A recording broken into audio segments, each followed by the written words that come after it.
I'm so glad that we have finally gotten to this point in this semester, especially going through the development of the lifelong learner, lifelong. We're finally getting to the point where we are at, which is so complex and so interesting. So especially because this is what we're also going through. So something that I thought was interesting on page, I think, let's look, 504 in the textbook says, in emotional and social milestones, if life circumstances permit, may engage in extended exploration that characterizes emerging adulthood. Forms complex self-concept that includes awareness of changing own traits and values. If high school, graduate, blah, blah, blah, higher education, likely to achieve a personally meaningful identity, leaves a parental home, permanently strives to make long-term commitment to an intimate partner. So, one key piece of advice that I would offer someone who is my age, and as I'm living it now, which, obviously, hindsight is 2020.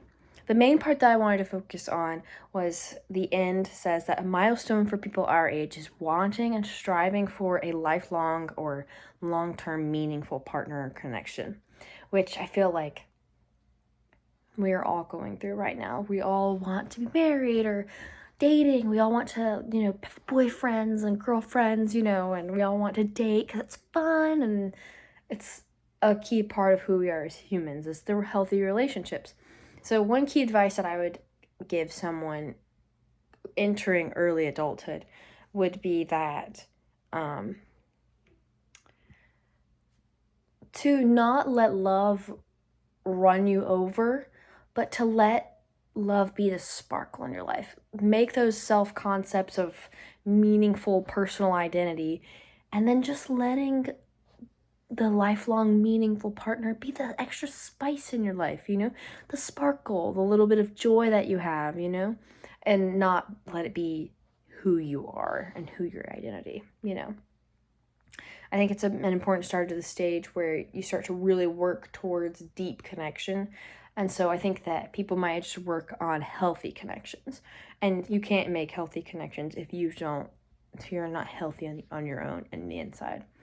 And I think that